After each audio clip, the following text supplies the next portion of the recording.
Recording start हो गई। तो मेरे को लास्ट वाला पैराग्राफ में रीड कर लेता हूँ कि क्या बेसिकली बात पीछे बात हुई थी, थोड़ा फ्लो बन जाएगा।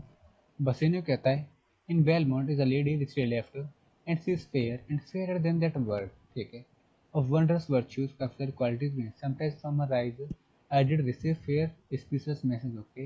Her name is Portia, nothing undervalued to Cato's daughter Brutus Portia, nor is the wide world ignorant of her birth, ठीक है.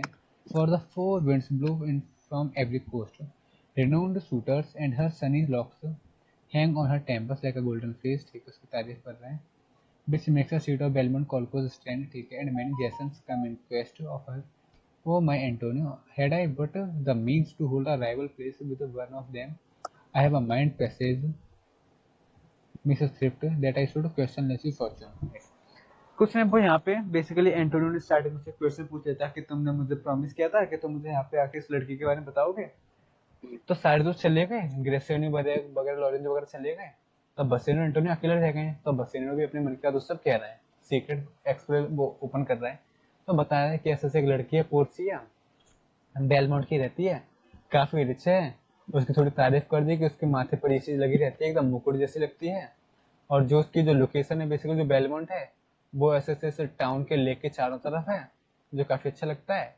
फिर वो कह रहा है कि उससे शादी करने के लिए चारों हवाओं से यानी चारों डायरेक्शन से ईस्ट वेस्ट नॉर्थ साउथ से 4 शूटर्स आए हैं, यानी शादी करने वालों को शूटर्स बोलते हैं यहाँ पे, ठीक है. अब मेरे पास अगर काश मेरे पास मीन्स होते, काश मेरे पास रिसोर्सेस होते, काश मेरे पास पैसे होते, तो मैं भी उन चारों शूटर्स का एक राइवल बन जाता. मैं भी उन चारों शूटर्स का राइवल बन जाता सर. उन शूटर्स का राइवल, उससे लड़ने थोड़ी जाना है. बेसिकली उसका मतलब ये कि मैं भी उससे शादी करने के लिए वहां पर चला जाता. अगर मेरे पास पैसे होते तो मैं भी वहां पर शादी करने के लिए चला जाता. अब मेरा लक मुझसे कह रहा है कि मैं काफी लकी हूँ, मेरे साथ जो होगा भी वो अच्छा होगा. मेरा लक कह रहा है कि मेरे साथ जो भी होगा वो अच्छा होगा. ये मैंने समझी बताई है बेसिकली ऊपर पैराग्राफ की. तो अभी तक ये बात चल रही है, अभी तक ये बात चल रही है. सर एक मिनट हाँ, सर, ये बेसैनियों वाले के अंदर जो लाइन थी उसका आपने मतलब नहीं बताया था, आपने कहा था बाद में. ये वाला ना, ये वाली ना, कैटोस डॉटर वाली. हाँ, तो उसका भी जब लास्ट बाद में आएगा ना तो रेफरेंस तब मैं बताऊंगा. इसका भी मीनिंग क्लियर हुआ नहीं है अभी आगे, ठीक है. Thou know that the all my fortunes are at sea. Thou मतलब तू से यानी यू से कह रहा है कि तुम जानते हो कि मेरा सारा का सारा पैसा, फॉर्चून मतलब पैसा, फॉर्चून मतलब मेरी वेल्थ, मेरी सारी की सारी वेल्थ कहाँ पर अटकी हुई है अभी तक, सी में. अब इसका मतलब सीन पे है, इसका मतलब ये कि सारी की सारी मेरी वेल्थ रुकी हुई है वो मेरे सी में जो शिप्स वगैरह है ना उनमें सारी की सारी वहाँ पर अटकी हुई है, वहाँ पर रुकी हुई है. Neither have I money not commodity. ना तो मेरे पास अभी कैश है, ना तो मेरे पास अभी कोई कैश है. यहाँ पे मनी का मतलब पैसे से नहीं, यहाँ पे मनी का मतलब money in cash form, money in cash form. पैसा तो उसके पास होगा, ये थोड़े कि बिना पैसों के यहाँ पे रह रहा होगा. अभी इसके पास इमीडिएटली क्योंकि अभी इससे पैसे मांग रहा है, तब इसके पास कह रहा है कि नाइदर हैव आई मनी. अभी मेरे पास कैश नहीं है, मेरे पास अभी कैश नहीं है कि मैं तुम्हें दे दूं. Not commodity to raise a present sum. और ना ही मेरे पास कोई ऐसा सामान है, कमोडिटी मतलब सामान, ना ही मेरे पास ऐसा कोई सामान है कि मैं तुम्हें दे दूं और तुम उसको गिरवी रखकर पैसा ले लो, तुम उससे गिरवी रखकर पैसा ले लो. बट फिर भी क्या कह रहा है, देयर फोर गो फोर. चलो फिर भी चलो. Try what my credit can in Venice do. Check करते हैं, चलो आगे वो कह रहा है फिर भी चलो इसलिए आगे चलो. ट्राई करते हैं, चेक करते हैं what my credit can in Venice do. वो कह रहा है चेक करते हैं कि वेनिस में मेरा क्रेडिट क्या कर सकता है. सर यहाँ पे क्रेडिट का मतलब है उसकी क्रेडिट वर्दीनेस, उसकी क्रेडिट वर्दीनेस मतलब आप इसको बोल लो, इसको सिंपल सा बोलो, इसको क्रेडिट का मतलब उसकी पॉपुलैरिटी, उसकी गुडविल, उसका कैरेक्टर, जो उसने इतने टाइम पर जो अपनी इज्जत वहां पे बना रखी है वेनिस में. तो वो कह रहे हैं चलो उसको आजमाते हैं, उसको ट्राई करते हैं. सर ऐसा क्यों बोला उसने. वो कह रहा है कि मेरे पास तो अभी पैसा है नहीं, ना मेरे पास कुछ सामान है कि मैं तुम्हें दे दूं. तो एक काम करते हैं, मैं अपनी गारंटी देकर तुम्हें किसी और से पैसा उधार दिलवा दे रहा हूँ. और उधार कब मिलेगा पैसा, जब एंटोनियो उस सिटी में रेनून होगा, फेमस होगा, जब लोग जानते होंगे कि अच्छा इंसान है, ये पैसे वापस दे देगा, तभी तो लोग देंगे एंटोनियो के नाम पर उधार पैसे. वरना कोई कैसे दे देगा एंटोनियो के नाम पे पैसा. तो वही बोला नहीं, कह रहे हैं कि चलो चेक करते हैं, मेरी क्रेडिट वर्दीनेस को चेक करते हैं. That shall be racked even to the uttermost. Racked मतलब सक्सेस दिलवा वो, आप इसको लिख सकते हो। यहाँ पे क्या लिखा हुआ है उन्होंने, इन्होंने मैंने लिखा हुआ है स्टर्न। इसमें लिखा हुआ है ना, ठीक है।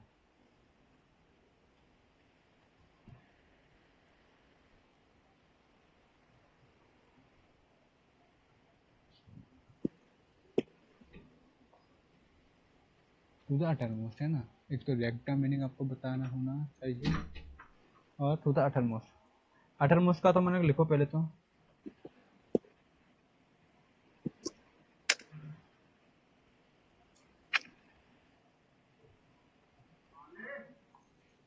अटरमोस्ट लिखो, सफिशिएंट लिख लो यहाँ पे, इसका मतलब क्या सफिशिएंट है ना, है ना, लिख लिया आपने।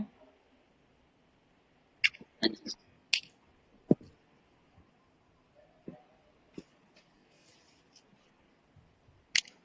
ठीक है। और रेक्ट का मतलब लिखो, जैसे रेक्ट लिखो या स्टैंड का मतलब लिख लो, थोड़ा सा थोड़ा सा मैं कहता हूँ थोड़ा स्ट्रेसफुल, स्ट्रेसफुल लिख लो, स्ट्रेसफुल।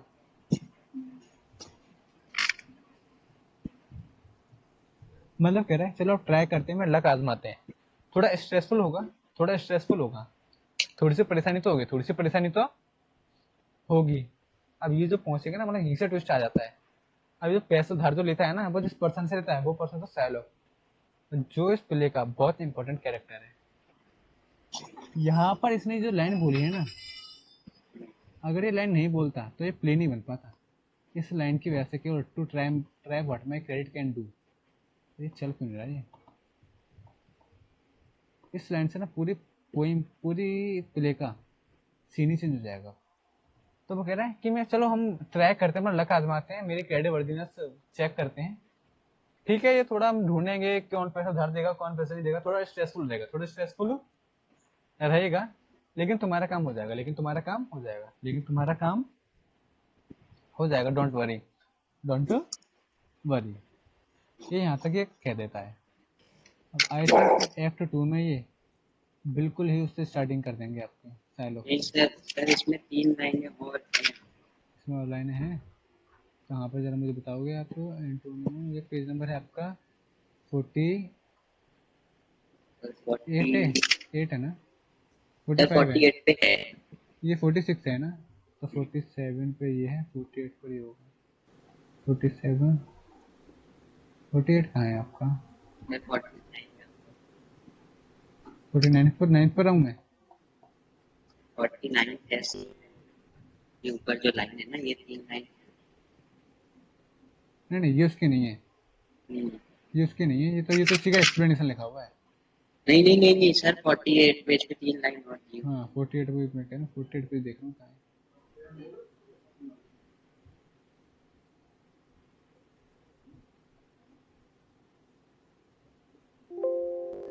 2 सेकंड रुकना।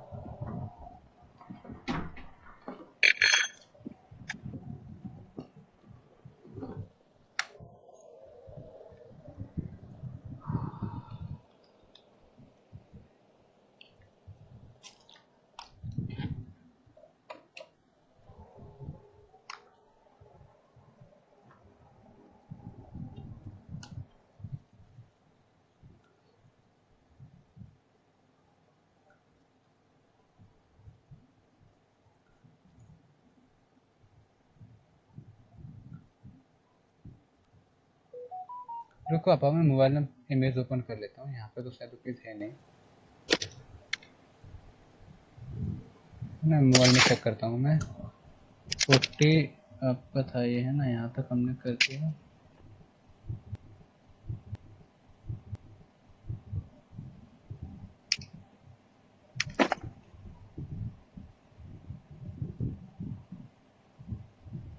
है ना, अटर मुझसे ओके। फिर लिखा है to furnish the to Belmont to fair Portia, to fair Portia.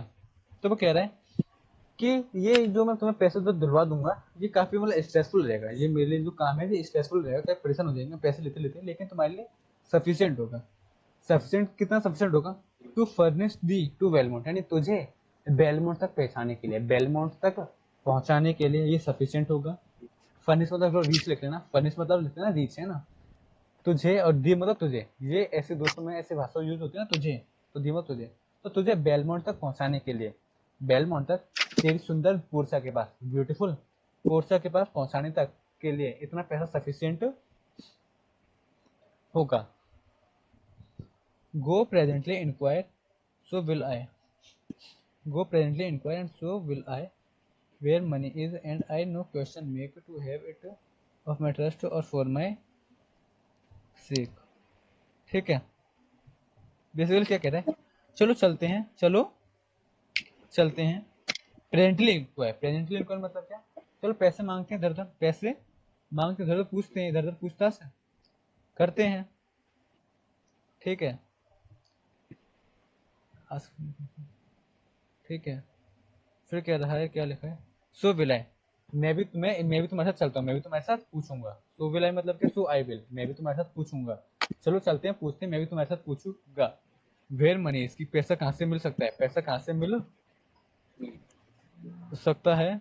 फिर लिखा हुआ है, I no question make to have it of my trust और फॉर माई सेक, तो ऑफ माई ट्रस्ट और फॉर माई सेक पूरे को अंडरलाइन कर लो।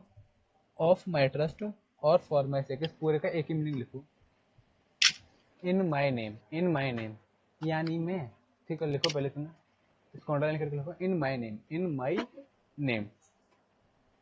और नो क्वेश्चन का लिख लेना नो ऑब्जेक्शन, नो क्वेश्चन का लिख लेना नो ऑब्जेक्शन, नो क्वेश्चन का लिख लेना नो ऑब्जेक्शन। तो वो कह रहा है मुझे कोई ऑब्जेक्शन नहीं है, मुझे कोई प्रॉब्लम नहीं है, मुझे कोई प्रॉब्लम नहीं है अपने नाम पर पैसा उधार लेने में, अपने नाम पर पैसा उधार लेने में मुझे कोई प्रॉब्लम नहीं है, अपने दोस्त से कह रहा है। ठीक है,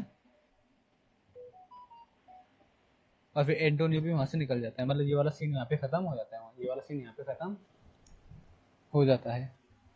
सही, ये भी बंद हो गया था। ठीक है, हम स्टार्ट करते हैं सीन 2।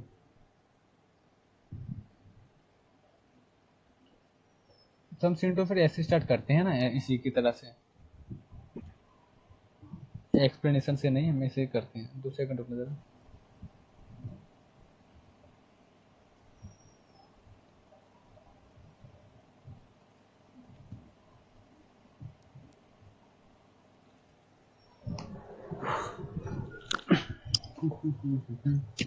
क्या लिखा हुआ है, सीन 2। अरे इसके ऊपर ये अच्छा, यहाँ पे लिख ली थी।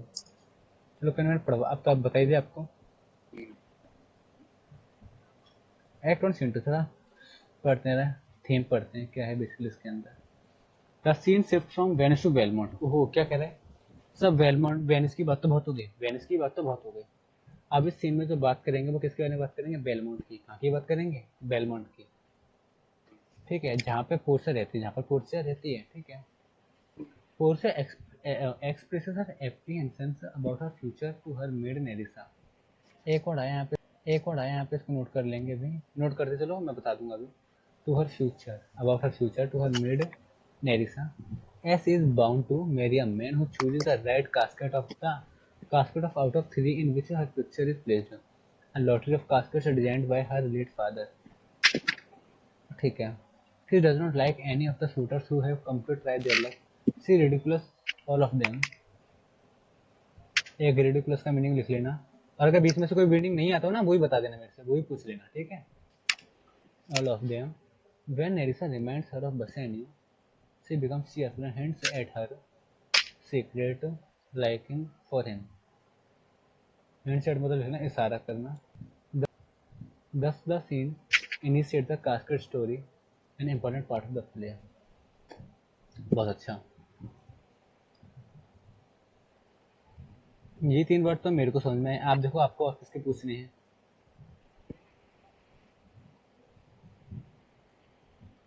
बस यही।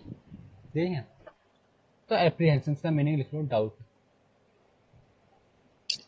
और सिर्फ याद करने के लिए नहीं करना, अपनी वोकेबुलरी को स्ट्रॉन्ग बनाने के लिए यूज करेंगे, याद करते चलने हैं, है ना। लिखो, डाउट लिख लो।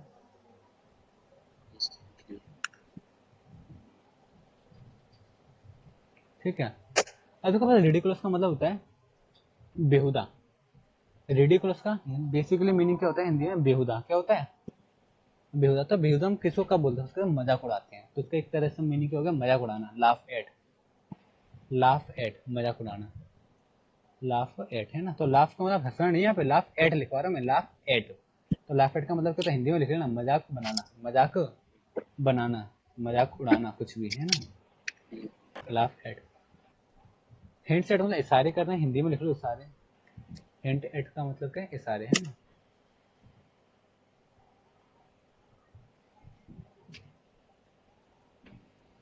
तो वो कह रहे हैं कि सीन टू में जो बेसिकली जो प्ले करेंगे वो क्या? सीन टू में पोर्शन जहाँ रहती है उस जगह के बारे में बात की जाएगी, बेलमोंट की। यानी जो सीन जो पूरा चलेगा वो बेलमोंट के बारे में चलेगा। जहाँ पे पोर्शन क्या करती है? अपने डाउट्स को एक्सप्रेस करती है, अपने डाउट को एक्सप्रेस करती है। सर डाउट, डाउट किस रिगार्डिंग में? अपने फ्यूचर के रिगार्डिंग में उसके डाउट होते हैं ना। वो अपनी मेड नेरिसा के साथ क्या करती है? डिस्कस करती है, उसको एक्सप्रेस करती है। क्यों? डाउट किस चीज़ का है? क्योंकि एज का मतलब यहाँ पे बिकॉज से, ये भी लिख लो। एज का मतलब बिकॉज से, यहाँ पे एज का मतलब क्या है? बिकॉज। बिकॉज क्योंकि she is bound to, bound to मतलब उसकी ड्यूटी है, वो बंधी हुई है, उसके ऊपर रिस्पॉन्सिबिलिटी है।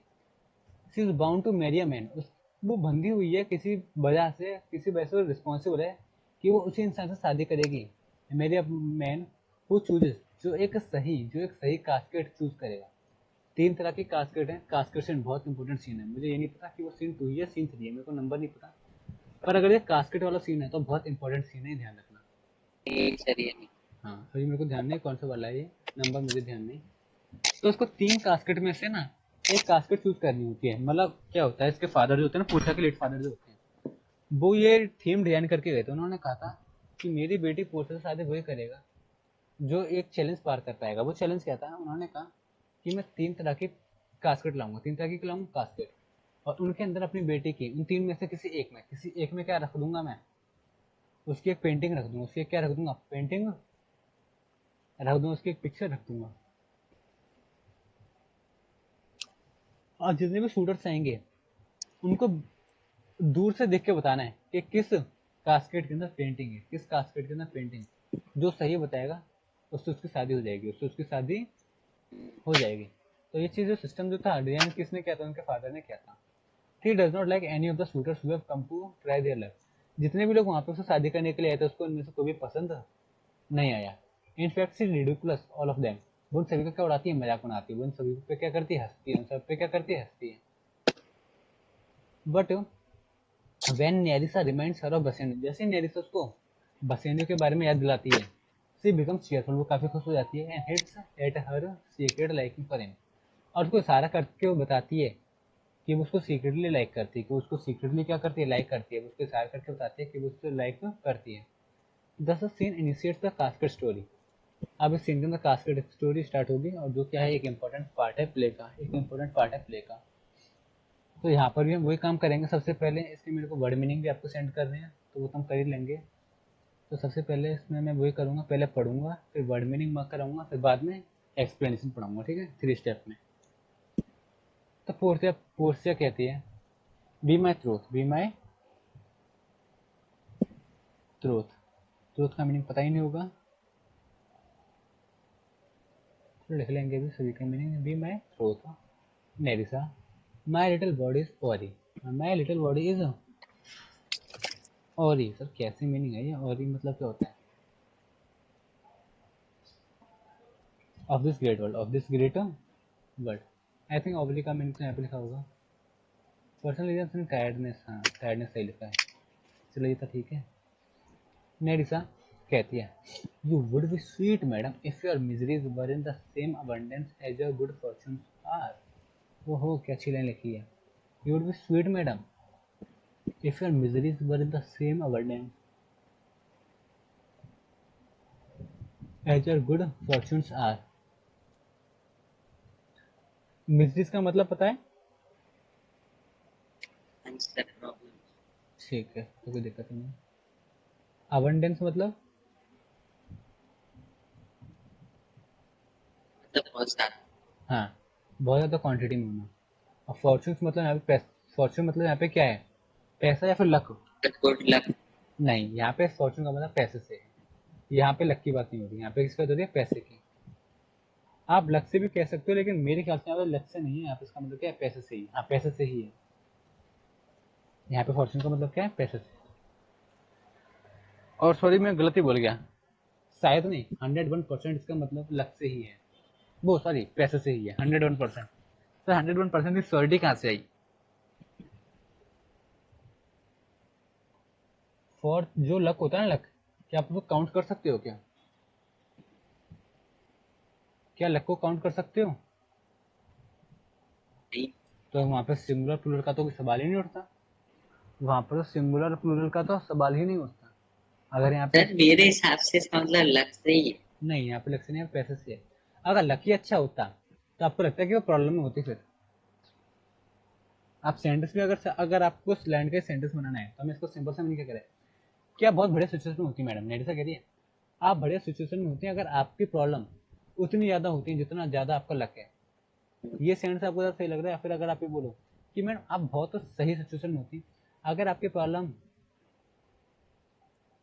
If your problem were in the would be sweet madam if your music were in the same abundance as a good Fortune.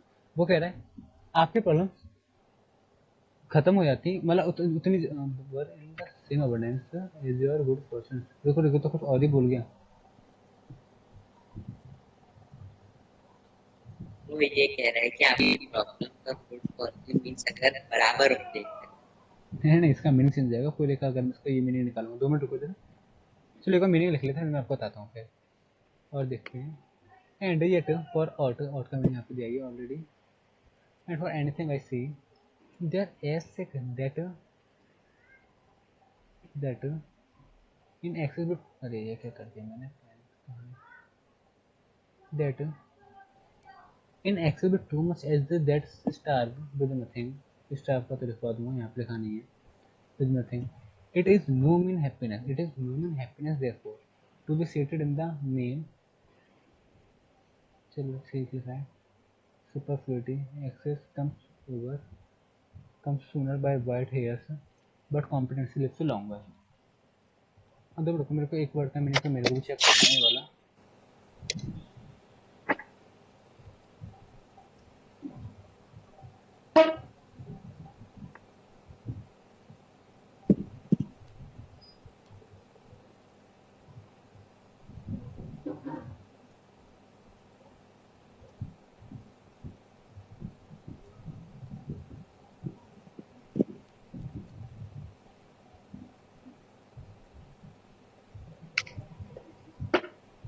है ना,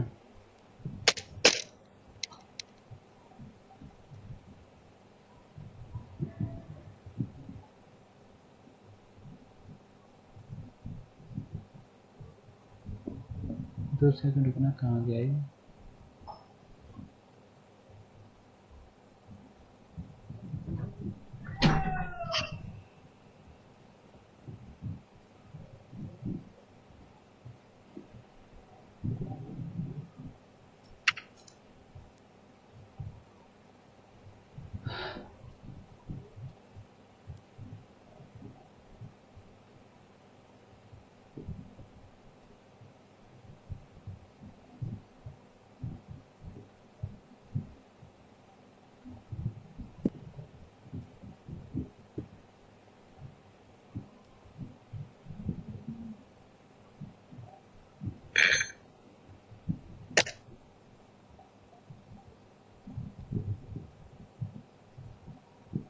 ठीक है, आप किस किस के मीनिंग लिखने हैं। अबंडेंस का तो लिख लिया आपने, ज्यादा होता है, अबंडेंस का मतलब क्या होता है, ज्यादा। ठीक है, फॉर्चून का मतलब यहाँ पे पैसे से भी है और लक से भी है, यहाँ पे दोनों से मीनिंग है, यहाँ पे किससे मीनिंग है, दोनों से मीनिंग है, वेल्थ से भी और लक से भी। और का मतलब तो लिख ही लिया, एनीथिंग। सरफिट का मतलब एक्सेस, बहुत ज्यादा।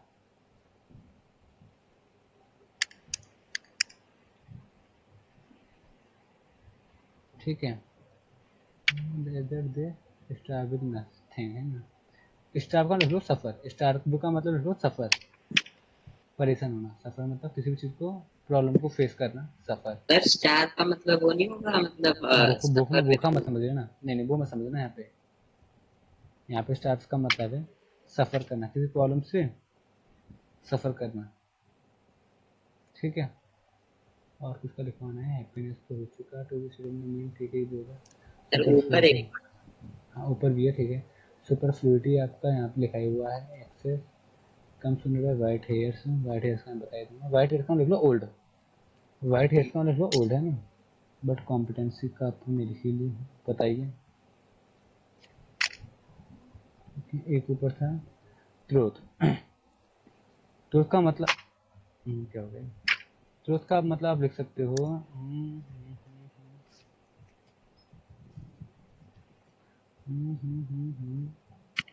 इसका मीनिंग क्या लिखाऊं, ट्रूथ का meaning being my truth, be my truth अगर मैं आपको लिखवाना चाहूँ तो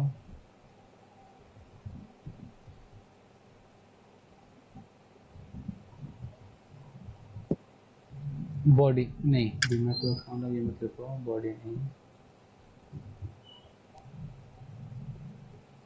ऑनेस्टली लिख लो इसका मतलब, पूरे पूरे का पूरे फ्रेज का, ट्रूथ का नहीं, बी माय ट्रूथ का पूरे का लिख लो। अगर मैं सच बोलूँ तो, अगर मैं सच बोलता नहीं, ऑनेस्टली,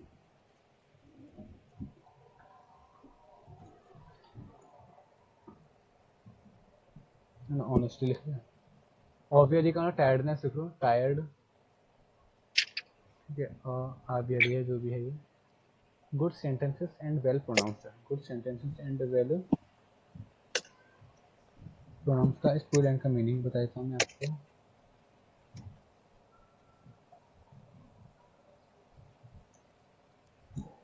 आई थिंक दिया है यहाँ पे, ओपिनियन, ओपिनियन लिख लो या पॉइंट्स लिख लो, कुछ भी लिख लो। प्रोनाउंस मतलब कहा गए हैं, कहे गए हैं, यानी said, well said, well said, they would be better if well followed, अगर उनको तरीके से अप्लाई किया गया, ठीक है। छोड़ो उसको भी, चलो ठीक है, पहले यहाँ तक पढ़ते हैं ना, पहले यहाँ तक पढ़ते हैं। क्या कह रहा है, by my troth Nerissa, by my troth Nerissa, my little body is aweary, my little body is aweary of this great world. वो कह रहा है ऑनेस्टली नेरिसा, ऑनेस्टली नेरिसा, मेरी बॉडी में काफ़ी थकी हुई है, मेरी बॉडी में काफ़ी थकी हुई है, यानी मैं काफ़ी थकी हुई हूँ, मैं काफ़ी थकी हुई हूँ, किस चीज़ से, इस दुनिया के वजह से। बल्कि अब उसका मीनिंग पता है क्या है यहाँ पे, मैं ऊब गई हूँ। देखो उसका मीनिंग होता है टायर्ड, इसका मतलब क्या होता है टायर्ड, इसका मतलब क्या होता है टायर्ड, और टायर्ड ऑफ जब दोनों एक साथ मिलते हैं ना, तो इसका मतलब होता है बोर हो जाना। क्या होता है इसका मतलब, बोर हो जाना। तो वो कह रही है कि ऑनेस्टली नरेशन में बताओ ना, मैं इस दुनिया से बोर हो चुकी हूँ, मैं इस दुनिया से क्या हो चुकी हूँ, बोर हो चुकी हूँ। और दूसरा meaning at the same time ये भी निकलता है कि मैं काफ़ी थक चुकी हूँ इस दुनिया में, काफ़ी इस दुनिया से मैं काफ़ी थक चुकी हूँ। फिर नेरिसा कहती है you would B, you would be, ठीक है, ये सेंटेंस अलग पड़ जाएगा, यू वुड बी, ठीक है, sweet madam, if your miseries were in the same awareness as your good fortunes are, ठीक है।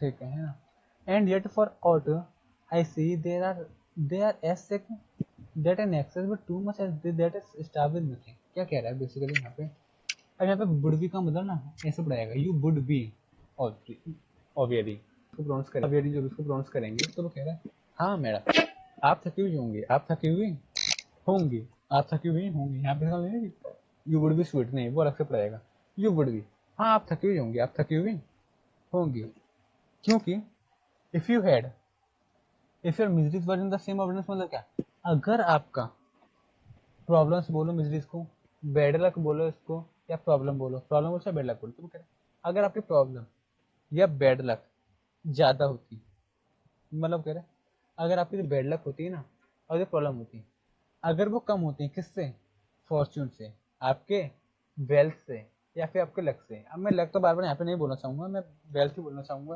क्योंकि अगर मैं यहाँ पे अगर प्रॉब्लम बोलता हूँ तो मैं यहाँ पे वेल्थ बोल सकता हूँ, लेकिन अगर मैं यहाँ पे बैड लक बोलता हूँ तो मेरे को यहाँ पे गुड लक बोलना पड़ेगा, तो मुझे यहाँ पे क्या बोलना पड़ेगा, गुड लक। तो दोनों तरह से मीनिंग निकाल लेते हैं। तो वो कह रहा है अगर तुम्हारी प्रॉब्लम्स कम होती फॉर्चून से, ठीक है, तो आपके लिए ठीक रहता, तो आपके लिए ठीक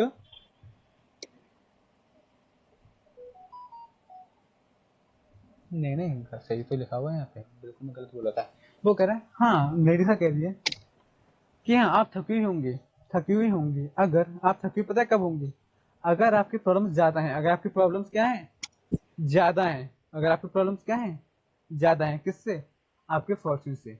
अगर आपके पास इतनी प्रॉब्लम्स है जितनी आपके पास पैसा है, आपके पास इतनी प्रॉब्लम्स हैं जितना आपके पास पैसा है, तो आप ऑब्वियस सी बात है आप टायर्ड हो जाओगे, आप टायर्ड हो जाओगे। फिर दूसरे केस में आप कैसे इसको इंटरप्रेट कर सकते हो, अगर आपके पास इतना ही बैड लक है जितना आपके पास गुड लक है, जितना आपके पास पैसा है गुड लक है, तो आप परेशान हो गए, तो आप परेशान हो गए, मीन्स परेशान सर होना दोनों बराबर हैं या फिर जो हमारी प्रॉब्लम है वो ज्यादा? बराबर है। यहाँ पे क्या लिखा हुआ है, सेम एज, सेम एज मतलब बराबर, तो वो दोनों को कह रहा है आपकी जो प्रॉब्लम है ना और आपके पास जो पैसा है वो दोनों को बराबर ही बोल रहे हैं, कि आप कह रहे हैं ना उतनी ही परेशान है इतनी आपके पास पैसा है। यानी वो बेसिकली उसकी वो कह जैसे वो पता है क्या करे, मेरे साथ कहने का मतलब क्या है, पोर्शन ने कहा मैं काफी परेशान हो गई, मैं काफी उब चुकी इस दुनिया से, तब बस वो उसी की फीलिंग्स को ना थोड़ा और एग्जेजरेट कर रही है कि हाँ आपके पास तो प्रॉब्लम है नहीं इतनी ज्यादा, आप तो परेशान हो गए, आपको जितना पैसा है उतनी आपके पास परेशानी है, तो आपके उसके पास तो पैसा ही बहुत है। तो उसने इनडायरेक्टली क्या बोल दिया, कि आपके प्रॉब्लम्स बहुत ज्यादा है, क्योंकि उसने प्रॉब्लम का कंपेरिजन किससे किया, पैसे से, और पैसा बहुत ज्यादा तो प्रॉब्लम भी बहुत ज्यादा। तो इनडायरेक्टली उसने बोल दिया कि हाँ आप परेशान होगी क्यों, क्योंकि आपके पास प्रॉब्लम्स इतनी ज्यादा हैं, आपके पास प्रॉब्लम्स इतने ज्यादा हैं। बट बट कहाँ गया, बट है ना, and yet for anything I see, पर वो कह रही है बट अगर मैं कुछ कह सकती हूँ तो, yet for I yet for anything I see, यानी जो भी मैं देख सकती हूँ या जो भी मैं कह सकती हूँ, जो भी मैं देख सकती हूँ या जो भी मैं कह सकती हूँ, वो ये है दे आर एज सिक, देखा मैंने पीपल से, जनरल पीपल की बात कर रही है, कि पीपल परेशान होते हैं, पीपल सफर करते हैं, पीपल बीमार होते हैं, ठीक है।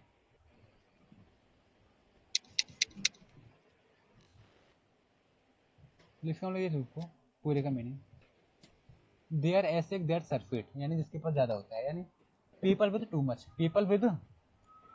To much people with too much,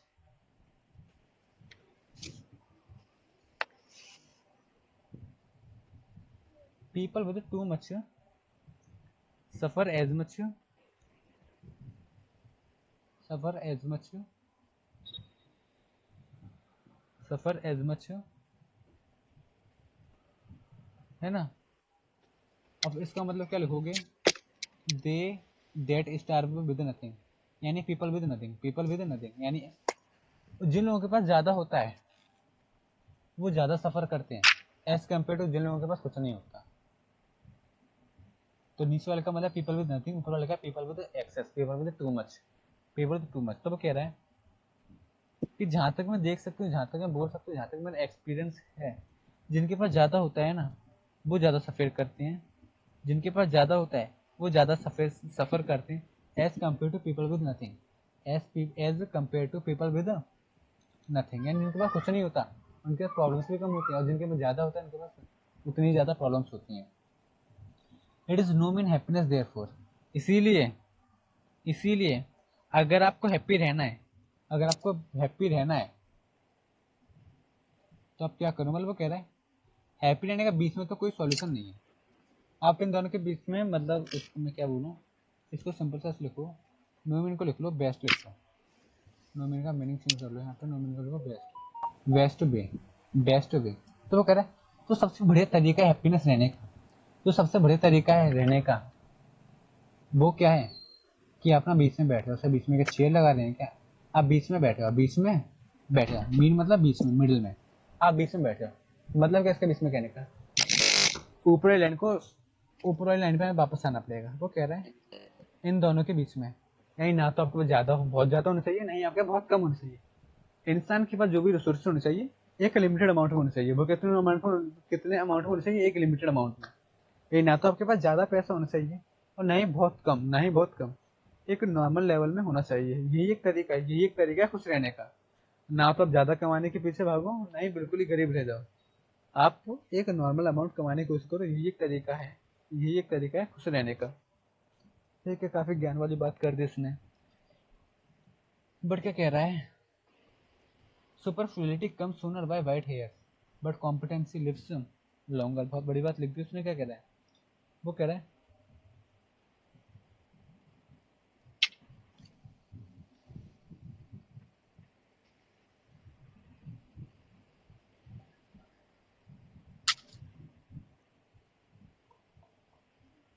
थोड़ी ज्ञान की बात कर दी उसने,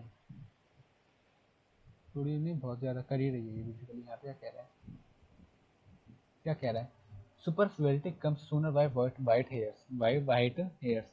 तो इसका मतलब ये है कि जब आपके पास ज्यादा होता है, जब आपके पास ज्यादा होता है, सुपरफ्लुइडिटी मतलब एक्सेस। तो जब आपके पास ज्यादा होता है, जब आपके पास ज्यादा होता है, तो अपना बूढ़े ही बहुत जल्दी हो जाते हो, आप ओल्ड ही बहुत जल्दी हो जाते हो। ठीक है, लेकिन बट कॉम्प्रिहेंसिव लिप्स लूंगा। अब यहाँ पे कॉम्प्रिहेंसिव लिख लेना एक सफिशिएंट अमाउंट। सेंटेंस में कहने का मतलब है कि जिन लोगों का पैसा बहुत ज्यादा होता है ना, वो जल्दी बूढ़े हो जाते हैं, वो जल्दी ओल्ड हो जाते हैं। और जिन लोगों के पास एक सफिशिएंट लेवल में चीजें होती हैं, रिसोर्सेज होती हैं, वो ना लाइफ को लंबे टाइम तक जीते हैं। मतलब कैसे कहने का, ऐसा ओल्ड होना और लाइफ को जीना बात तो एक ही है नहीं।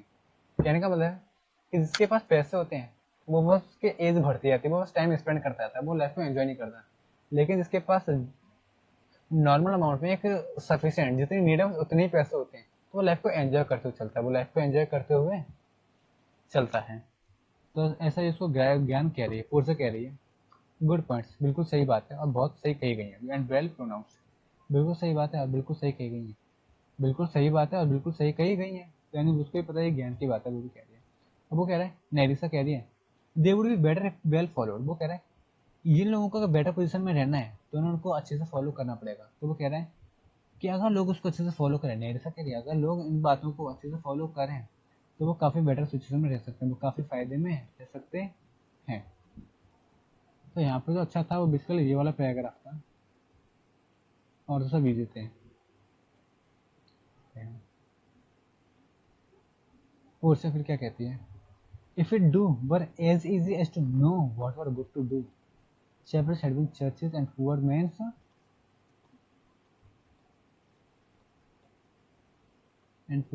cottage princess palace। बहुत अच्छा लाइन लिखा है ये भी। इसको तो ये तो ऐसी चीज़ है, मैं आपको एक एक वर्ड बाय वर्ड वो भी नहीं करना प्रोनाउंसिएशन, ये तो एक बार रीड किया आपको याद ही हो जाएगा, ये तो अंदर से मीनिंग आएगा क्या है इनका, बताऊंगा अभी थोड़ी देर में, रुक जाओ। It is a good divine, it is a good divine that follows his own instruction. I can easier teach 20 whatever good to be done than be one of the 20 to follow mine own teaching। बिल्कुल सही बात। The brain may devise laws for the blood, but a hot temper leaps over a cold decree। ओ यार कौन लगा over है, ये क्या है ओवर है ना, इसको तो साथ के लिख लेना, over a cold decree. Such a hair is madness the youth to skip over the message of good counsel the cripple, but this reasoning is not in the fashion to choose me husband। Oh me, the word choose, I may neither choose whom I would, nor rest with whom I dislike. So the will of a living daughter curved by the will of a dead father? Is it not hard, Nerissa, that I cannot choose one nor refuse none? Okay, काफी sad हो गई भी यहाँ पे last में। यहाँ पे meaning समझते हैं, किसके मीनिंग हमें लिखने हैं। इससे दो बार चैप्टर्स का मतलब पता है? नहीं। ठीक है, इसको भी नोट कर लो।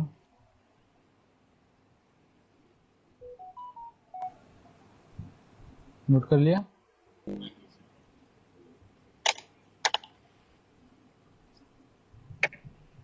आप इसको आप लिख सकते हो, वैसे इसका मतलब होता है place of worship, place of worship पर आप इसको लिख सकते हो। हाँ, प्लेस ऑफ वर्शिप लिख लो, इसको लिख लो प्लेस ऑफ वर्शिप, या स्मॉल प्लेस, या स्मॉल प्लेस ऑफ वर्शिप लिख लो। ऐसा करो, इसका मीनिंग तो लिखो प्लेस ऑफ वर्शिप, ठीक है। तो ब्रैकेट में लिखना कि इस जगह पर इसका क्या मीनिंग है, इस जगह पर इसका मतलब है स्मॉल चर्च से, स्मॉल चर्च से। तो स्मॉल चर्च क्यों लिखवाया, टेम्पल क्यों लिखवाया? बात ये क्रिश्चियंस की हो रही है ना, तो क्रिश्चियंस कहाँ पे आते हैं पूजा करने के लिए? चर्च में, इसलिए मैंने चर्च का नाम स्पेसिफाई कर डाला। ठीक है, स्मॉल चर्च है ना। बेसिक मीनिंग क्या होता है चैपल्स का? प्लेस ऑफ वर्शिप, लेकिन यहाँ पे इसका मतलब क्या, छोटे छोटे चर्चेस है ना। पुअर मीन्स पता ही है आपको, कॉटेजेस पता ही है आपको, हट्स वगैरह पहले सबको पता ही है। डिवाइन पता है? डिवाइन लिखी हुई है जैसे आपके यहाँ पे, डिवाइन मतलब नहीं लिखा है यहाँ पे। डिवाइन का मीनिंग वो आपको समझ में नहीं आएगा।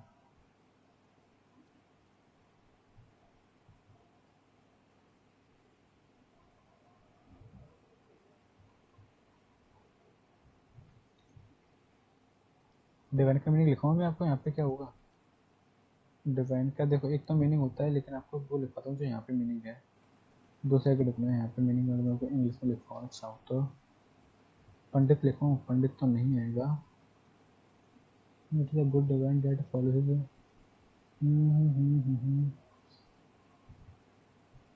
देखो डिवाइन का, देखो मैं आपको एक सेंटेंस बता रहा हूँ और बताना आप यहाँ पे क्या लिखना पसंद करोगे। इसका एग्जैक्ट मीनिंग तो डिवाइन डिवाइन का होता है something related to God, something related to God, यानी भगवान से जुड़ी हुई चीज, देवी, हिंदी में बोलते हैं देवीय। एग्जैक्टली वो जो वर्ड होता है उसका होता है देवीय, है ना। बेसिकली कहने का मतलब ये है कि वो तो देवता समान होगा, वो तो भगवान जैसा होगा। It is a good divine, वो तो एकदम भगवान जैसा इंसान होगा जो अपने खुद के इंस्ट्रक्शंस को फॉलो करता है, यानी जो जो कहता है वो अगर उसको फॉलो कर ले, ऐसे इंसान तो भगवान जैसे होंगे। ऐसे इंसान जो कहते हैं उसको फॉलो कर ले, वो भगवान जैसे होंगे। क्योंकि जो इंसान जो कहता है वो फॉलो नहीं करता। हम दोस्तों को बोलते तो बहुत हैं कि तुम्हें ये करना चाहिए, तुम्हारे लिए बेटर है, तुम्हें ये करना चाहिए, तुम्हारे लिए बेटर है, पर जब बात आती है खुद पे फॉलो करने की, तो वो हम नहीं करते हैं। तो वही वो कहना चाह रहा है इसके अंदर कि जो इंसान अपनी कही बात को अगर फॉलो करे तो वो तो भगवान जैसा होगा। तो बताओ इसका डिवाइन का मीनिंग क्या लिखना चाहोगे? समथिंग रिलेटेड टू गॉड लिखना चाहोगे? इसका मीनिंग ही लिखवा दूँ मैं आपको फिर पूरे सेंटेंस का।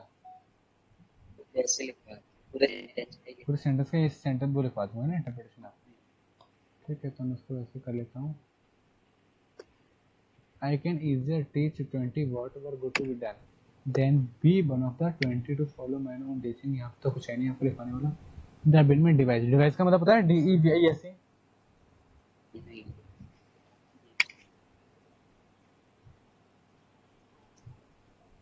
पता ही नहीं? पता नहीं सर।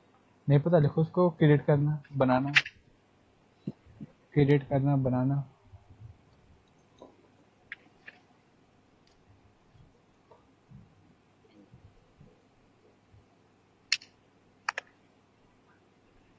लिप हॉट टेम्पर पता है?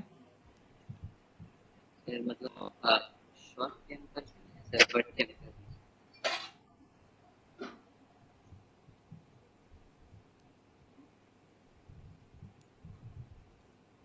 नहीं पता ना?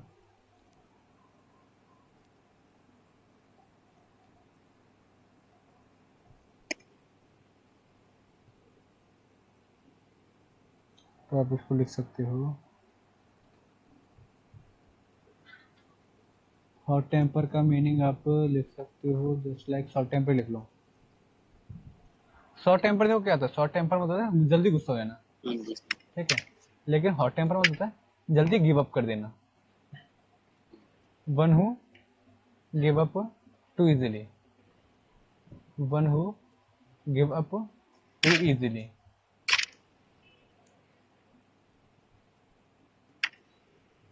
है ना।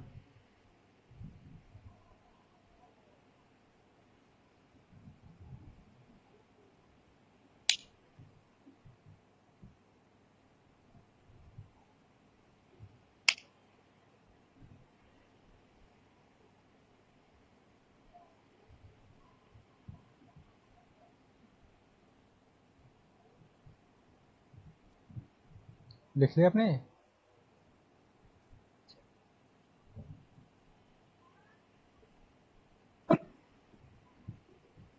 लिखा या नहीं लिखा? हाँ जी सर। लिख लिया, ठीक। यहाँ पे लिप्स का मतलब जंप से है, यहाँ पे लिप्स का मतलब जंप से है, पर यहाँ पे इसका आप meaning low what does it matter. यहाँ पे सेंटेंस में क्या मीनिंग लिखा जाए निकलेगा इसका, व्हाट डज इट मैटर। ऐसा क्यों निकलेगा बताऊंगा इसका मीनिंग क्यों ऐसा, व्हाट डज इट मैटर, है ना। लीप्स का मतलब ऐसा जंप होता है ना।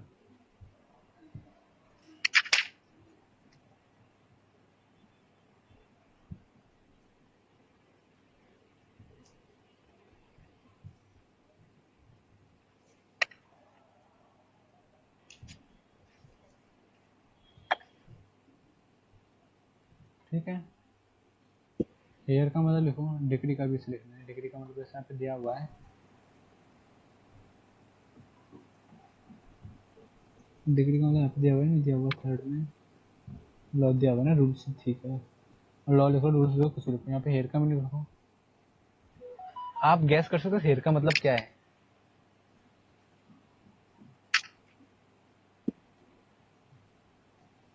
रैबिट। वही है, मेरे को लगा वो होगा नहीं। नए नए नाम देखने को मिलेंगे आपको जानवरों के। हाँ,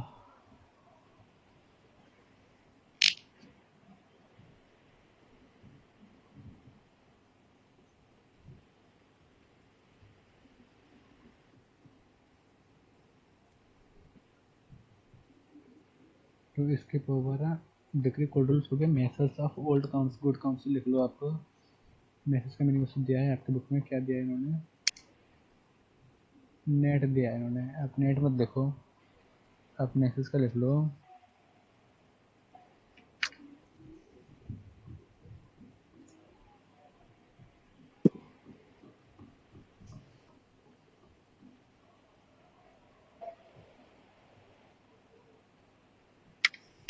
चलिए बताता हूँ क्या लिखोगे यहाँ पे, कौन सा तो पेपर है ना। ये पूरे का लिख लो, ऐसे करो, पूरे का मीनिंग लिखो। चलो पूरे का नहीं, फिर मैं पूरे का मीनिंग लिखवा दूंगा, यहाँ से लेके यहाँ तक का। ऐसे को लिखवाऊंगा बाद में, लिखवाते चलता हूँ साथ साथ, जो भूल जाऊंगा बाद में मैं। ये वाला तो हो गया, यहाँ तक तो हो चुका, नहीं नहीं हुआ। पहले तो क्या करा है, इतने सारे ज्ञान की बातें अभी तक तो कुछ हमने यहाँ पे कोई प्ले के बारे में नहीं पढ़ा। बस हमने प्ले में बस ये पढ़ा कि वो नेरिसा और पूर्सा कुछ बातें कर रही हैं। नेरिसा ने उसे थोड़ी अपनी प्रॉब्लम के बारे में बताया, और नेरिसा भी उसको थोड़ा सा ज्ञान की बात बता रही, थोड़ा ज्ञान दे रही है उसको, ठीक है। फिर पूर्सा कहती है, if to do were as easy, अगर करना, अगर करना, अगर करना इतना ही इजी होता जितना जानना या कहना होता है, जितना जानना या कहना होता है। अगर करना इतना इजी होता जितना जानना होता है, अगर करना इतना ही इजी होता जितना जानना होता है, ठीक है। इस लाइन को भी सभी इग्नोर कर दो, कोई मीनिंग नहीं निकलेगा, कोई फायदा नहीं, मैं समझा दूंगा क्या मीनिंग है, बस अभी जो मैं समझा पहले वो समझो। तो वो कह रहे हैं, अगर करना इतना ही इजी होता जितना जानना होता है, अगर करना इतना ही इजी होता जितना जानना होता है, फिर तो छोटे छोटे मंदिर होते हैं वो बड़े बड़े मंदिर हो जाते हैं, और जो गरीब लोगों के जो छोटी छोटी झोंपड़ियाँ होती है ना, वो रॉयल पैलेस बन जाते हैं, वो रॉयल पैलेस बन जाते हैं, ठीक है। अब मैं इस लाइन का मीनिंग समझा दूँ, वैसे कुछ मीनिंग निकलेगा नहीं। तो वो कह रहा है, अगर करना इतना इजी होता जितना जानना, सर क्या जानना, कि क्या सही है, कि क्या सही है, कि क्या करना सही है।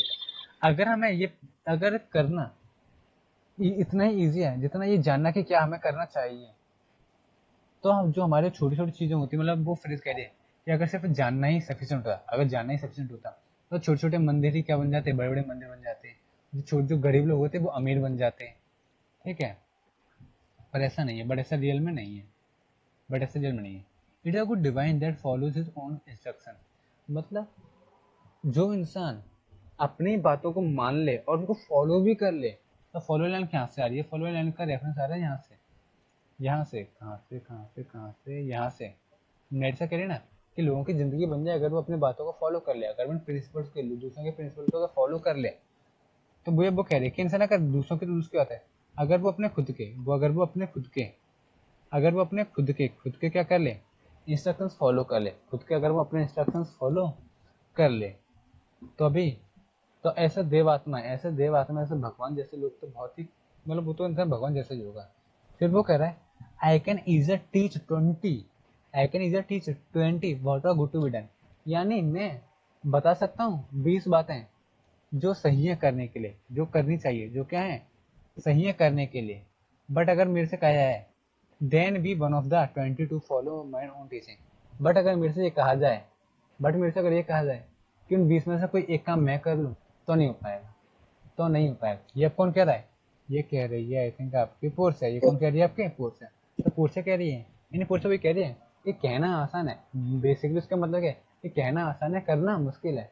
मैं कहने को तो 20 अच्छी अच्छी बातें बोल दूँ करने के लिए, जो करने के लिए अच्छी हैं, लेकिन जब बात करने पे आएगी तो मैं एक भी नहीं कर पाऊंगी, तो मैं एक भी नहीं कर पाऊंगी। इसका एक्सप्लेनेशन चलो मैं सेंड कर दूंगा, लिखवा नहीं रहा मैं आपका। ठीक है, फिर कह रहा है, फिर क्या कहता है, ब्रेन में devise laws for the blood but the hot temper leaps over a cold decree सच है here is madness the youth to escape over the messes of a good counsel to crack। तो जो brain वाला है ना, brain वाला और जो ट्रिपल तक पूरे एक साथ पढ़ा जाएगा, पूरे एक साथ। तो वो कह रहा है हमारा दिमाग है ना, हमारा दिमाग जो है ना, वो हमें बता सकता है, वो हमें बता सकता है, वो हमें बता सकता है। ब्लड मतलब यहाँ पे हार्ट से, ब्लड मतलब क्या हमारे हार्ट से, कि हमारा दिमाग हमारे दिल को बता सकता है। क्या बता सकता है? मतलब हमारा दिमाग मैं इसको कैसे बताऊँ पूरे सेंटेंस को, अगर मैं बताना चाहूँ तो हमारा दिमाग हमारे दिल को बता सकता है कि हमें क्या करना चाहिए, हमें क्या करना चाहिए। But it doesn't matter. But ये मैटर, क्या ये मैटर करता है? क्वेश्चन पूछा बेसिकली है, हमारा दिमाग लॉ बना सकता है, हमारा दिमाग लॉ बना सकता है कि हमें क्या करना चाहिए, क्या नहीं करना चाहिए। ठीक है, पर क्या सिंपल से रूल्स बना देना क्या ये सफिशियंट है? सिंपल सा ये जानना कि क्या करना चाहिए, क्या ये सफिशियंट है या करना भी जरूरी है? तो ये यहाँ पे क्वेश्चन बोल के वो रुक जाता है कि क्या, कि हमारा दिमाग लॉ तो बना देता है हमारे ब्लड के लिए, ब्लड वाला हमारे हार्ट को बता देता है कि हमें क्या करना चाहिए। ठीक है, बट क्या ये सफिशियंट है? क्या यही मैटर करता है कि बस हमें रूल्स बना देना, क्या ये मैटर करता है? कोल्ड रूल्स को यहाँ पे लिखा हुआ है, कोल्ड रूल्स डिग्री मतलब कोल्ड रूल्स। ठीक है, तो वो कह रहा है जो कोल्ड रूल्स होते हैं ना वो मैटर नहीं करते। कोल्ड रूल्स होते हैं वो मैटर नहीं करते सर। कोल्ड रूल्स मतलब क्या? स्ट्रिक्ट। कोल्ड रूल्स मतलब क्या? Strict rules. जब आप यंग होते हो, जब आप क्या होते हो, हॉट टेम्पर होते हो। हॉट टेम्पर होता है जब आप बहुत जल्दी गुस्सा हो जाते हो, जब बहुत जल्दी गिव अप कर देते हो। तो ऐसी जगह पर ना स्ट्रिक्ट रूल्स काम नहीं करते, ऐसी जगह पर स्ट्रिक्ट रूल्स काम नहीं करते। क्यों? क्योंकि वो आगे कह रहे हैं यंग पीपल वाले आगे यहाँ पे यूथ, क्यों वो कह रहा है तो यूथ होती है ना, यूथ सच्चा हेयर वो रैबिट की तरह होते हैं। यूथ जो होते हैं वो सच्चा हेयर, लाइक अ हेयर, वो एक रैबिट की तरह होते हैं। वो किसकी तरह होते हैं? रैबिट की तरह। कैसे रैबिट की तरह? यंग रैबिट की तरह। यंग कैसा? मैडनेस, यंग मैडनेस रैबिट की तरह है, यानी जो छोटे छोटे जो नाजुक से वो होते हैं ना, रैबिट होते हैं, उनकी तरह होते हैं। ठीक है, और जो गुड एडवाइस जो इनको दी जाती है वो एकदम ऐसी होती है कि जो अब देखो इस पूरे का अगर मैं बताऊं तो बेसिकली क्या कहना चाह रहा है, यहाँ पे एक कंपेरिजन दिया रहा है। कुछ लोग होते हैं क्रिपल्ड मैन, क्रिपल्ड मैन यहाँ पे क्रिपल दिया है। क्रिपल मतलब होता है ऐसे लोग, हंटर समझ लो। क्रिपल मतलब क्या होता है? हंटर मैन समझ लो, हंटर है ना, क्रिपल हंटर। तो हंटर और रैबिट का कंपेरिजन किया गया है गुड एडवाइस और यूथ में। तो वो कह रहा है यूथ और गुड एडवाइस का, यूथ का और गुड एडवाइस का वही रिलेशन है जो यंग रैबिट्स और क्रिपल्ड मैन का है, जो यंग मैन, जो यंग रैबिट और हंटर्स का है। मतलब कहना चाह रहा है ये कि यूथ बिल्कुल ऐसे खरगोश की तरह है, ऐसे खरगोश की तरह है। मतलब यूथ उस खरगोश की तरह है जिसके लिए गुड एडवाइस, जिसके लिए गुड एडवाइस हंटर्स की तरह है। मतलब ये समझ में आएगा मेरे को, पता है इसको अगर ऐसे बताऊंगा मैं। मतलब कहना चाह रहा है कि जो यूथ लोग होती है ना वो अच्छी अच्छी एडवाइस से डरती है। गुड यूथ को ना अच्छी एडवाइस पसंद ही नहीं आती। सर अच्छी एडवाइस क्यों नहीं पसंद आती? क्योंकि वो स्ट्रिक्ट होती है थोड़ी, उनको फॉलो करना पड़ता है, उनमें कंटिन्यूटी चाहिए होती है। ठीक है, उनको पसंद नहीं होती, सर पसंद नहीं होती। फिर एग्जाम्पल दे रहे हैं, उनको वो एडवाइस उस तरह से पसंद नहीं होती जिस तरह से यंग रेबिट्स को हंटर्स पसंद नहीं होते, जिस तरह से यंग रैबिट्स को हंटर्स पसंद नहीं होते, क्योंकि उनको पकड़ने आ रहे होते हैं, उनका कंफर्ट जोन वहां पे से चला जाता है। बट कह रहा है but this reasoning is not in the fashion to choose me husband.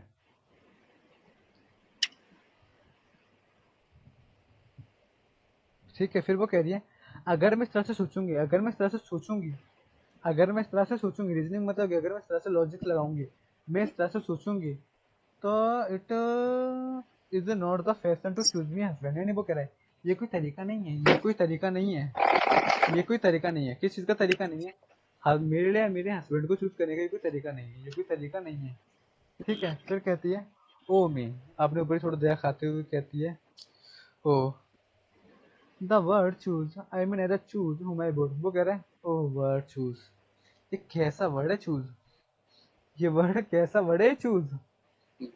ना तो मैं चूज कर सकती जिसको मैं चूज करना चाहती हूँ, ना तो मैं चूज कर सकती जिसको मैं चूज करना चाहती हूँ, नॉर रेफ्यूज, ना ही मैं मना कर सकती हूँ जिसको मैं पसंद नहीं कर सकती। यानी जिसको मैं पसंद करती हूँ उसको चूज नहीं कर सकती, और जिसको पसंद नहीं कर सकती उसको मैं मना नहीं कर सकती। हाँ क्या है? So is the will of living daughter curved by the will of dead father, तो वो कह रहा है तो जो विल है, विल इच्छा, क्या एक जिंदा बेटी की इच्छा, क्या एक जिंदा बेटी की इच्छा कर्व फंस चुकी है, मर चुकी है, कुछ भी मीनिंग निकाल सकते हो। प्ले में ना क्या होता है, प्ले हुआ, अब पोएट्री, मैं लिटरेचर की बात नहीं कर रहा, पोएम्स की और प्ले की और शॉर्ट स्टोरीज की। यहाँ पे ना वर्ड्स का मीनिंग कभी भी लिटरली निकल आता, इमोशंस को समझते हुए निकल आता है। वैसे तो कर्व का मतलब फंस जाना, चोट लग जाना, पर आप यहाँ पे कोई भी डेडली मीनिंग दे सकते हो। तो वो कह रहे हैं तो अगर जिंदा बेटी की इच्छाएं, जिंदा बेटी की इच्छाएं मर गई हैं by the will of dead father, यानी फादर जिस एक डेड फादर ने जो अपनी इच्छा जाहिर की थी कि मेरी बेटी की शादी इस तरह से होगी, बेटी का तो मन है ही नहीं उस तरह से शादी करने का, तो क्या एक डेड फादर की विल की वजह से एक जिंदा बेटी की विल मर गई है क्या? ये क्वेश्चन पूछ रही है, क्या कर रही है? क्वेश्चन पूछ रही है, ताने मार रही है, अपनी किस्मत पे ताने भी मार रही है, टोंट टोंट कर रही है। इज इट नॉट हार्ड, क्या ये, अब नेरसा से क्वेश्चन करते पूछते क्या नेरसा ये डिफिकल्ट चीज नहीं है? आप जो नहीं करना चाहते आपको वो करना पड़ रहा है, क्या ये हार्ड नहीं है? That I can not choose one not refuse none, ना तो मैं किसी को चूज कर सकती, ना तो मैं किसी को चूज कर सकती अपनी इच्छा से, और ना ही किसी को मना कर सकती, और ना ही किसी को मना कर सकती। ना तो मैं मना कर सकती, नहीं मैं चूज कर सकती, यानी मैं तो कुछ कर ही नहीं सकती, जो करेगा वो सामने वाला करेगा। अगर सामने वाला गधा है लेकिन अगर उसने सही पेंटिंग चूज कर ली तो गधे से शादी हो जाएगी, अगर सामने वाला इंसान है तो इंसान से शादी हो जाएगी, तो इसमें तो इसका तो कोई रोल ही नहीं रहा। तो वो कह रही क्या ये सैड नहीं है, क्या ये डिफिकल्ट नहीं है कि मतलब मेरी तो इच्छा की कोई इंपॉर्टेंस ही नहीं रही, मेरी तो विल की कोई इंपॉर्टेंस ही नहीं रही। ऐसा पोर्चे अपनी नेरिसा से कहती है, नेरिसा से कहती है। ये काम करूंगा मैं आपको फर्स्ट वाले सीन का और सेकंड सीन का वो एक्सप्लेनेशन सेंड कर दूंगा, ठीक है, आज से ना। फिर क्या कह रहा है, नेरिसा क्या कह रही है, your father was ever virtuous, अरे तुम्हारे फादर तो बहुत होशियार थे, हमेशा मतलब जब भी एवर वर्ड आया था ना एडजेक्टिव से पहले, तो मतलब क्या रहता है कि over the period of time, मतलब पुराने टाइम अगर देखो ना हम, वो बहुत ही ज्यादा थे, मतलब पुराने लोगों से कंपेयर किया जाता है ऐसे वर्ड के साथ। तो कह रहा है तुम्हारे फादर तो बहुत क्या थे,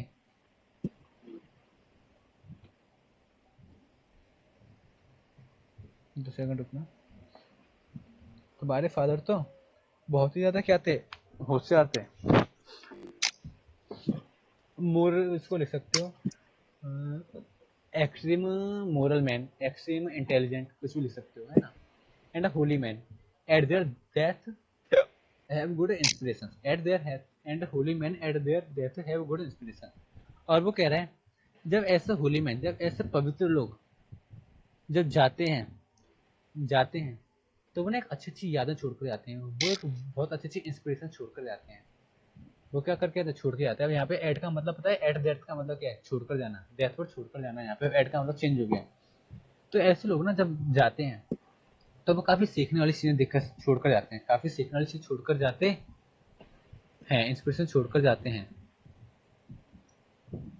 Therefore, the lottery that he has devised in these 3 chests of gold, silver and lead, whereof who choose his meaning choose you, will no doubt never be chosen by any rightly, will no doubt never be chosen by any rightly, but one who shall rightly love. Okay. मतलब नेरिसा का ये विश्वास कह रहा है अब पता है मेरे को क्या लग रहा है, नेरिसा ना, मैं नहीं बता रहा मैंने क्या पढ़ा है क्या नहीं पढ़ा, मैं कह रहा हूँ जितना भी था हम साथ में पढ़ते आ रहे हैं उस वजह से इतना पता चला कि नेरिसा काफी इंटेलिजेंट लड़की है, काफी नॉलेज वाली बात कर रही है। अब वो कह रही है कि तुम्हारे फादर ना काफी इंटेलिजेंट थे, तुम्हारे फादर तो काफी इंटेलिजेंट थे, ऐसे इंटेलिजेंट, ऐसे रिलीजियस, ऐसे होली मैन, ऐसे पवित्र इंसान जब जाते हैं ना वो कुछ ना कुछ लर्निंग वाले से छोड़ के आते हैं। और ये कुछ गलत कर ही नहीं सकते। फिर वो कह रही है इसी विश्वास से बोलती है, इसीलिए देयरफॉर, इसीलिए जो लॉटरी वाला सिस्टम उन्होंने डिवाइस किया है, जो लॉटरी वाला जो कास्केट वाला सिस्टम उन्होंने बनाया है, कि उन्होंने 3 चेस्ट रख दिए हैं, एक गोल्ड के, एक सिल्वर के और लेड के। जो भी उसे चूज करेगा, वेयर ऑफ हु चूजेस, जो भी उसे चूज करेगा, ठीक है, उसको चूज करने का मतलब है कि वो पोर्शा को चूज करेगा। यानी जो भी सही कास्केट को चूज कर लेगा, उसका मतलब उसने पोर्शा को चूज कर लिया, क्योंकि जो सही कास्केट चूज करेगा उसकी शादी पोर्शा से हो जाएगी ना। तो वो कह रही है कि जो भी उन कास्केट चूज करेगा, यानी इनडायरेक्टली तुम्हें चूज करेगा, will no doubt, will no doubt यानी कोई डाउट ही नहीं, क्या, कि वो तुम्हारे लिए राइट पर्सन नहीं होगा, बल्कि ऐसा पर्सन होगा जो तुम्हें सच्ची में प्यार करता होगा, जो तुम्हें सच्ची में प्यार करता होगा। यानी इसका भरोसा कह रही है कि तुम्हारे फादर ने जो तुम्हें, जो तुम्हारे फादर ने जो तुम्हारी शादी की जो स्कीम बनाई है, जो प्लान बनाया है, वो मतलब उसके अंदर एक इनहेरेंटली ऐसी क्वालिटी है, उन्होंने अपने दिमाग से इतनी अच्छी उन्होंने प्लानिंग बनाई है कि जो भी उसे चूज करेगा ना, वो रियल में तुमसे प्यार करने वाला ही होगा। अगर तुम्हें प्यार नहीं करता होगा ना, तो वो चूज ही नहीं कर पाएगा, तो वो चूज ही नहीं कर पाएगा। अब ये लाइन ना आपको समझ में नहीं होगी, सर ऐसा क्या दिमाग लगाया था उन्होंने। जब हम कास्केट वाला सीन पढ़ेंगे ना, कि कास्केट वगैरह में कैसे वो दिमाग लगाते हैं, तब आपको समझ में आएगा। But what warmth is there in your affection towards any of these princely suitors that are already come? अब नरसू से क्वेश्चन पूछ रही है, नरसू से क्या पूछ रही है, क्वेश्चन पूछ रही है।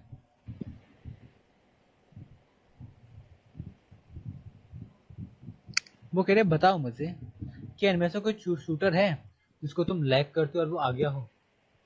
But what warmth is there in your affection, क्या कोई है जिसको आप, जिसके लिए तुम्हारे अंदर फीलिंग्स हो, इन प्रिंस में से, इन प्रिंसली शूटर्स, जो शूटर्स आए हैं, क्या इनमें से किसी के लिए तुम्हारी फीलिंग्स हैं, जो अभी तक आया हो, जो अभी तक आया हो, जो अभी तक आ चुके हैं, जितने भी लोग अभी तक आ चुके हैं, क्या इनमें से तुम किसी को पसंद करती हो क्या।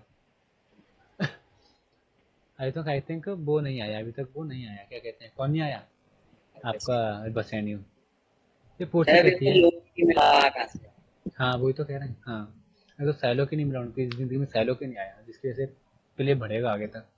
फिर पोर्ट से कहती है, आई प्रे यू, दी मतलब तो यू है ना, मैं तुझे, तुझसे प्रार्थना करती हूँ, तुझसे रिक्वेस्ट करती हूँ, बेसिकली मैं तुझसे रिक्वेस्ट करती हूँ, ओवर नेम देम, उनके नाम मुझे सुनाओ, मुझे उनके नाम बताओ, जो जो आ चुके हैं, जो जो आ चुके हैं उनके मुझे नाम बताओ।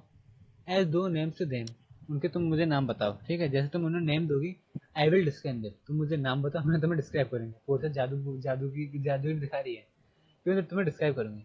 And according to my description level at my affection, ठीक है। फिर वो कह रही है कि जिस तरह से मैं तुम्हें डिस्क्राइब करूंगी, तुम समझ जाना कि मैं उसे प्यार करती हूँ नहीं करती हूँ, क्या मेरे लिए उसके, मेरे दिल में उसके लिए फीलिंग्स है या नहीं। क्या किसी का डिस्क्रिप्शन से आप फीलिंग समझ सकते हो, ऑब्वियस सी बात है। अगर कोई इंसान किसी की ज़्यादा तारीफ कर रहा है और किसी की बिल्कुल ही नहीं कर रहा, तो ऑब्वियस सी बात है, जिसके लिए तारीफ कर रहा है उसके लिए कुछ ना कुछ तो फीलिंग्स होगी। तो पोर्सा कह रही है कि तुम ऐसा करो, मुझे सबों के नाम बताते हो, मुझे सभी के नाम बताते हो, मैं उन सभी के बारे में तुम्हें डिस्क्राइब करूंगी, और मेरे डिस्क्रिप्शन से तुम पहचानते हैं ना, गैस कर लेना कि क्या मेरे लिए अफेक्ट, क्या मेरे, मैं उन्हें अफेक्ट मतलब वो मेरे लिए अफेक्शनेट है या नहीं, वो पार्टीज मेरे लिए अफेक्शनेट है या नहीं। छोटे छोटे पॉइंट्स हैं, मैं इनको जरा पढ़वा दे रहा हूँ, फिर मैं बंद करवा दूंगा, ठीक है, जैसे बड़ा पैराग्राफ आएगा। फिर नेरिसा कहती है, पहला नाम, there is Neapolitan Prince, Neapolitan Prince, Neapolitan Prince मतलब क्या, एक जगह है नेपल्स, एक जगह है नेपल्स, एक जगह है नेपल्स। तो वो कह रहा है एक नेपल्स का प्रिंस है, एक नेपल्स का प्रिंस है। सर नाम तो बताया नहीं, हाँ तो नाम नहीं पता, बस उसको ये पता है कि नेपल्स से प्रिंस है, एक नेपल्स से अब प्रिंस है। अब मेरे को ये कंफर्म नहीं, नेपाल, ये नेपाल नेपाल वाला नेपाल है या कोई और ही है, ये नेपाल कोई दूसरी कंट्री भी हो सकती है, ठीक है, ये कंफर्म नहीं, बस एक जगह का नाम है नेपाल। फिर पोर्सा कहती है, as that's gold indeed, oh, for he does nothing but talk of his horse, okay, and he makes it a great appropriation to his own good parts that he can sue himself. I am much afeared, my lady, his mother played false with a smith। इसमें से ये line खत्म हो गई ना, ठीक है। दूसरा बिल्कुल मैं एक बार इसको पढ़ लूँ, आप भी पढ़ लो इसको।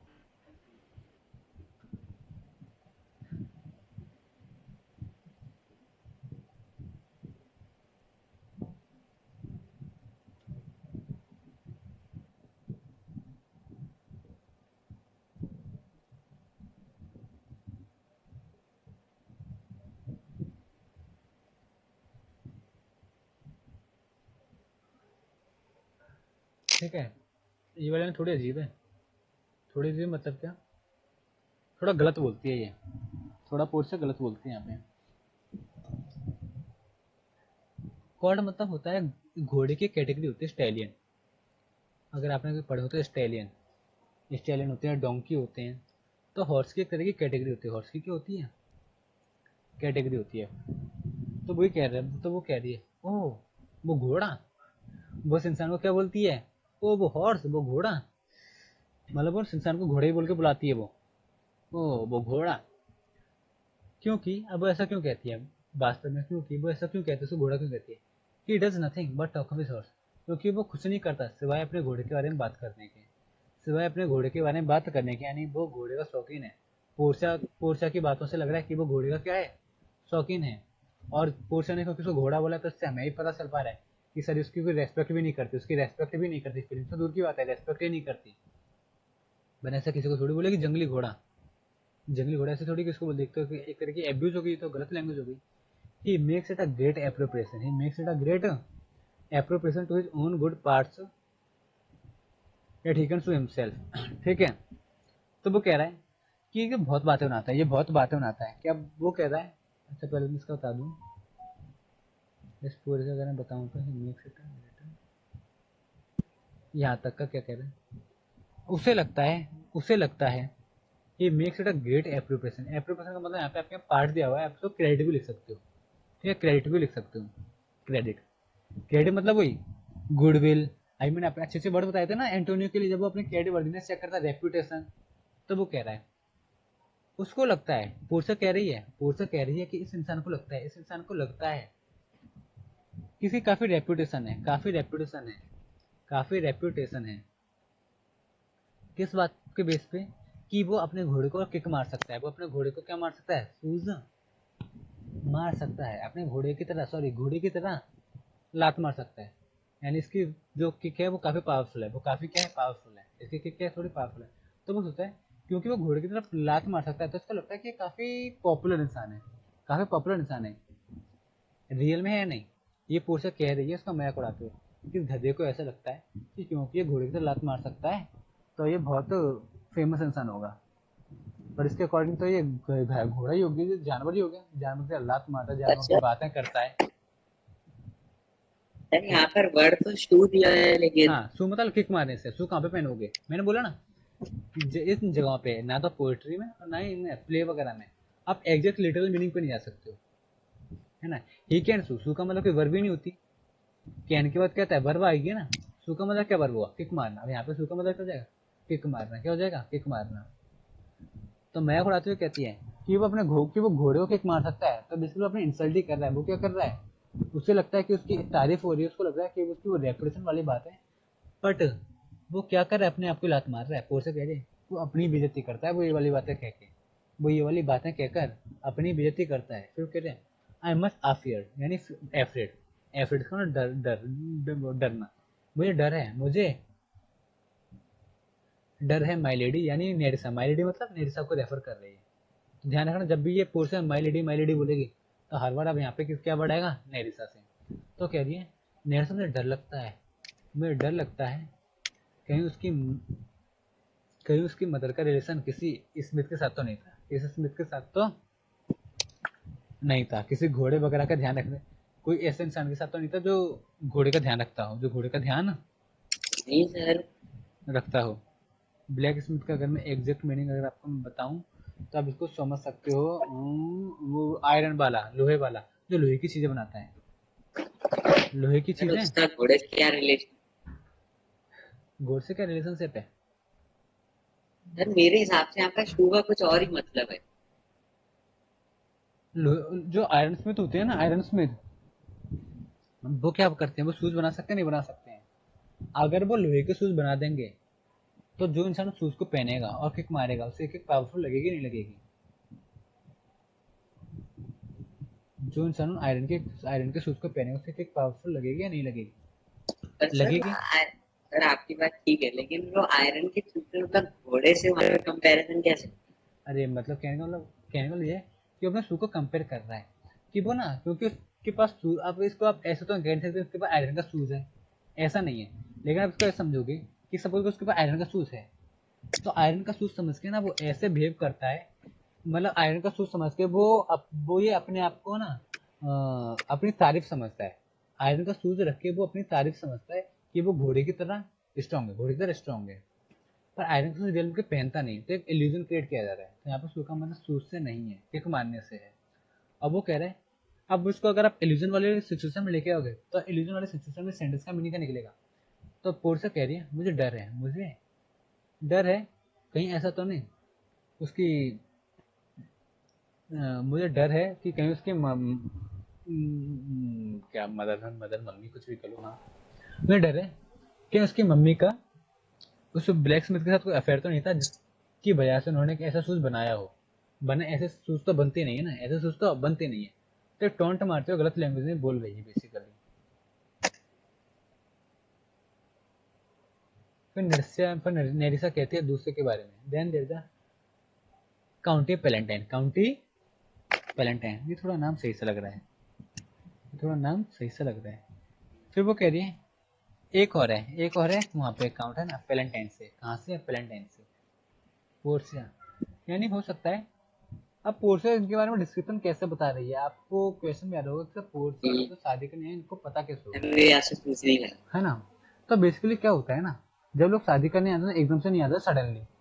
इन लड़कियों के घर वालों को तो पता होगा ना कि ये लोग करने आ रहे हैं शादी, इनके घर में ये होता है वो होता है, तो थोड़ा बहुत इनको पता होता है, थोड़ा बहुत इनको पता होता है। और क्योंकि प्रिंसेस है, कौन है ये, प्रिंसेस है, तो उसके कुछ जो सीक्रेट लोग होते हैं जो दूसरों की खबर निकाल के दे सकते हैं, मैसेंजर बोलते हैं बेसिकली, सीक्रेट मैसेंजर, जो इन लोगों के पर्सनल मैसेंजर होते हैं जो दूसरों की खबर निकाल कर देते रहते हैं। तो इन लोगों को ऐसे पता चल जाता है। ठीक है, फिर वो कह रही है देन देर द, यही लास्ट पढ़ते हैं कि वाला यहाँ तक है ना। तो कह रही है देन देर द काउंटी पेलेंटाइन, एक पेलेंटाइन है वहाँ पे, ठीक है। फिर पोर्से कहती है he does nothing but frown, ओहो ये गुस्सा होने के अलावा कुछ करते ही नहीं है। फ्राउन मतलब गुस्सा होना, फ्राउन मतलब क्या, बहुत जल्दी मुंह फुला लेना, बहुत जल्दी मुंह फुला लेना, गुस्सा करना। तो वो कह रहा है Porsche he does nothing but frown, as who would say, as who should say, if you will not have me choose. He hears merry tales and smiles not. क्या गंदा लिखा हुआ है। I fear he will prove the weeping philosopher when he grows old, being so full of unmannerly sadness in his youth. I had rather be married to a death's head with a bone in his mouth than to either of these. Oh, God defend him from these two. भगवान मुझे दूसरे बचाए। ठीक है भाई, पढ़ते हैं क्या मीनिंग इसका। दूसरे अगर तो मैं पढ़ लूँ इसको, फिर मैं आपको एक बार बताता हूँ।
क्या लिखा हुआ है जरा समझते हैं।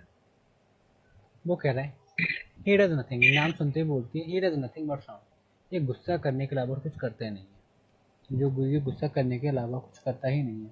वो कह रहा है एज हु शुड से, अगर ये ऐसा कहे if you will not have me choose, if you will not have me then choose. कॉमे का देन होता है, मैंने बताया था आपको, जब इसके साथ कॉमा आता है तो उसका मतलब देन होता है। तो वो कह रहा है कि वो कुछ नहीं करता गुस्से होने के अलावा। जैसे कि अगर वो कहना चाहे क्या, if you don't want me, अगर तुम मुझे नहीं चाहते हो, if you will not have me, if you don't want me, अगर तुम मुझे नहीं चाहते हो, देन चूज, देन क्या करोगे, डोंट केयर, मुझे कोई फर्क नहीं पड़ता, ऐसा इंसान कह देता है। फिर कह रहा है ही हियर्स मेरी टेल्स एंड स्माइल्स नॉट, वो कह रहा है वो तो हंसता भी नहीं है, व्हेन ही हियर्स मेरी टेल्स उनके फनी स्टोरीज। वो इंसान तो ऐसा मतलब गुस्से वाला है कि वो तो हंसता भी नहीं है जब उसको मैरिटल सुनाई जाए। मैरिटल मतलब क्या, फनी स्टोरी। जब अगर उसको फनी स्टोरी सुनाई जाए ना तो वो हंसता भी नहीं है। फिर कह रही है आई फियर, मुझे डर है, मुझे डर नहीं, हाँ मुझे डर लगता है क्या, ही, इसको ऐसे पढ़ाया पहले, ही फिर बीइंग सो फुल से, he being so full of unmannerly sadness in his youth. वो कह रहा है मुझे डर है कि बचपन में जब ये अकेला और सैड रहता होगा, बचपन में इतना सैड रहता होगा, बचपन में अगर सैड रहता होगा, मतलब वो कह रहा है ये सैड रहता होगा, ये सैड हो, मतलब वो कह रहा है अगर वो अपने यंग यूथ में यानी यंग एज में, अगर वो अपनी यंग एज में सैड हो तो आई कैन एज्यूम, अब विल प्रूव तो गलत कह रही है बेसिकली। वो कह रही है मैं मतलब सोच सकती हूँ, मैं से इमेजिन, हाँ इमेजिन लिखो, इमेजिन सही है, विल प्रूव का इमेजिन, तो मैं इमेजिन कर सकती हूँ, कि ये कितना रोता होगा, कितना रोता होगा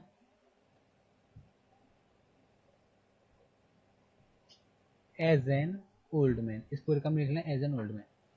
अब पूरे का मतलब क्या है, वो कह रहा है मुझे डर लगता है सोच कर भी कि अगर अपने अपने यूथ में इतना सैड सा दिखाई देता है, इतना अकेला सा दिखाई देता है, तो फिर ये अपने बुढ़ापे में ना ये रोएगा, ये अपने बुढ़ापे में ना बिल्कुल रोएगा, ये अपने बुढ़ापे में और रोएगा। ऐसा इसका एस्टिमेशन है, ऐसा इसका ये इमेजिन करें।